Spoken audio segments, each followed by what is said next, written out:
make sure he doesn't become a drunk or a liar, so. Any other questions? What's the chances of getting Mike Huckabee in here on about October? Well, I think they're very good. I think he looked good walking the streets. I think he would. Miami. I think he would. And this was the first step. Yeah. You know, I was just gonna comment on the, when you were going about the rules, I love that idea because I, just 2 days ago, I was trying, my son started their own law practice, and so I was trying to find out how they could get involved in this one kind of thing, and somebody said, well, check with the U.S. Department of Labor, go to their website. So I go to that website, which I haven't looked at anything like that in years, and I turn it on, and it scared me to death, because not only do they have all these rules that they do, but they do a tremendous amount of promotion about their agenda, taxpayer dollars. It was just like the University of Oklahoma. If you go to the University of Oklahoma website, they'll have a picture, and they'll have a story, and then they'll bring up the next picture and another story.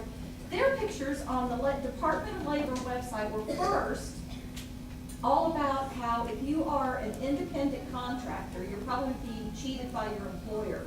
Because you're actually an employee, and they're only doing that so they don't have to give you health care benefits and other important benefits you're entitled to. Their second picture was all about how if you are working for a company and they're calling you management, but they make you do some kind of the same jobs as hourly people, they're probably doing that to cheat you out of your health care benefits and to not pay you time and a half. And what's alarming about that, I mean, among other things, is, you know, I'm a lawyer, my 5 kids are all lawyers. My daughter is an employment lawyer who defends large companies. And the number one, their firm just grew huge numbers. They've more than tripled in a year because of a type of lawsuit that just started happening in the Midwest called collective action.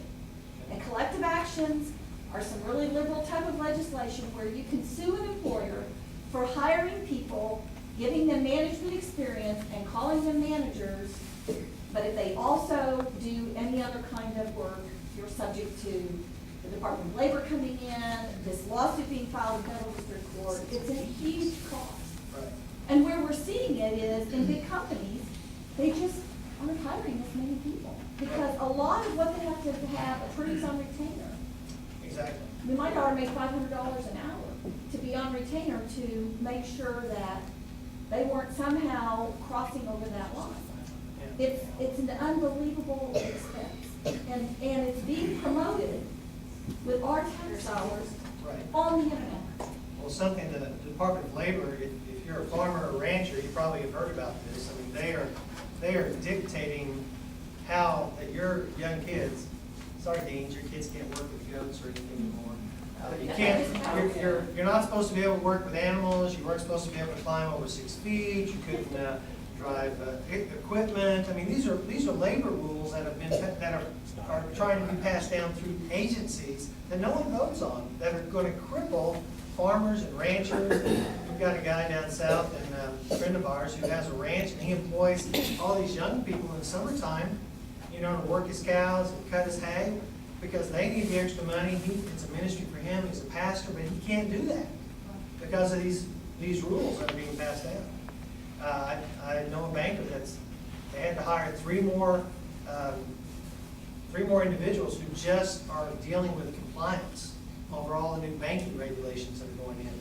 I mean, it's not people that work in the industry, it's people who are trying to create their job by just thinking of, okay, well, what new rule can I throw out there? And that's where we've got to back off the control of the government through the rules, and we can do that. Yes, Ted. Are you still planning on 3 terms? Yes, sir. I still am.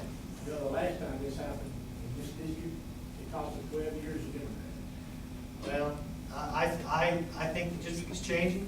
I think that's a principle that our founding fathers thought would be good. I don't think we need more career politicians up there. I think we need people who have new ideas, fresh ideas, and are willing to go and work, and not have an open-ended, I'm going to be here and I'm going to get seniority and I'm going to see what I can bring back to the state. So You got the long range.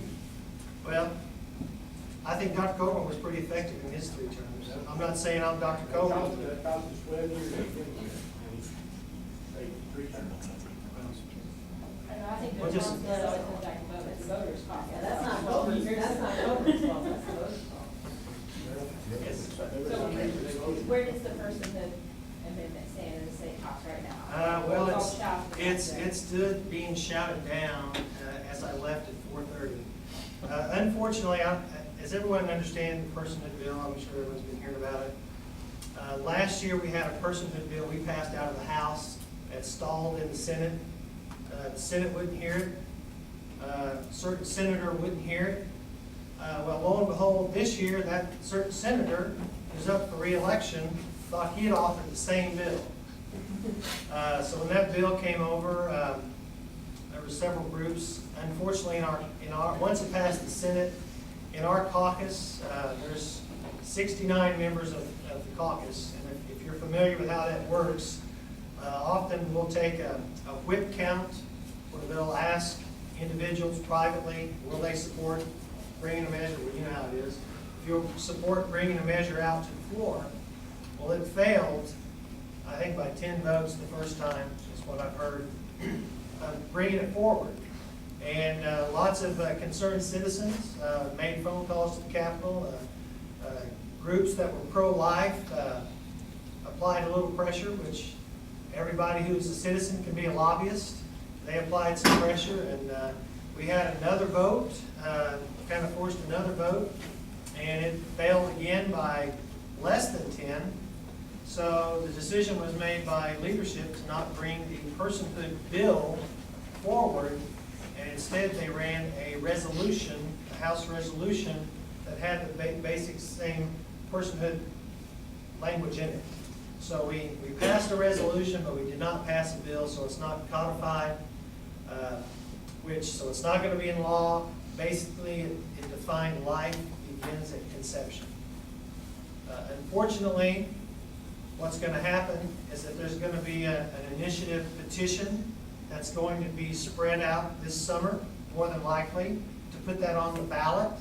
So instead of us as a legislature taking that on and making the vote, it's going to go on a ballot, which is going to give every Democrat that had no reason to get out and vote before because they knew Obama was going to lose, they're going to come out and vote because they want to vote down personhood, because they don't believe the same thing that we believe about life.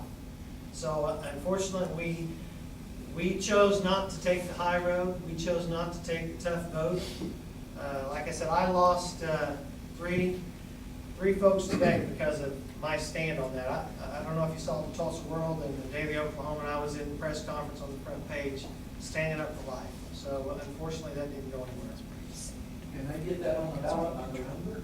I think they probably can. I mean, there's a time frame, and if they get organized, I mean, there's a chance that they can. And they're pretty organized. They were at our first district meeting last week. We had, not the convention, but at the first district chair, committee meeting. Yeah, They were there and they had a lot of petitions that were signed. I didn't pick any of them up, and I'm glad to hear what you're saying, because I'm concerned about that too. I'm definitely pro-life, but I'm concerned about the timing of that initiative petition, Yeah. because I don't want all those people to turn out and vote Well, just on that single issue. Yeah, it could be like the cockfighting that sunk large. Right. Yes, sir. Yes, sir. A little disclaimer before my question. I don't want this to sound confrontational or adversarial. It's just the way I talk. I've heard you talk, Secretary. It's okay. Oh, we've all heard you talk. For 102 years, the Democrats ran the state. Right.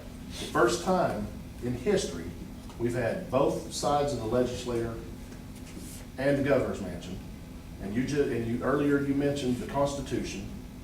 Tell me why, as a God-fearing, gun-toting, religious fanatic, Bible-thumping and all that business, can I not carry my gun legally?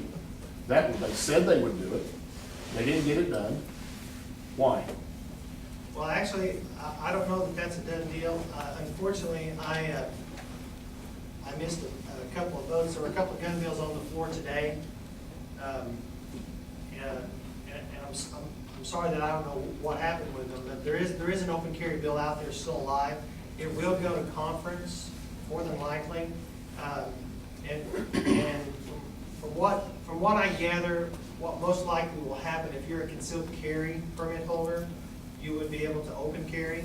There's also a provision in there that if you're on your own property, whether you're a concealed carry or not, you can open carry, because currently It's not legal for you to do that unless you say you're target practicing. So if you're out on your brush hog or your lawnmower and you've got a snake problem, be sure and have a couple of clay targets in your pocket, throw them out there and say I'm target practicing. But there's still a couple bills alive, so that's not a done deal yet. And it'll probably go to conference. You know, we've had a couple of attempts of doing that.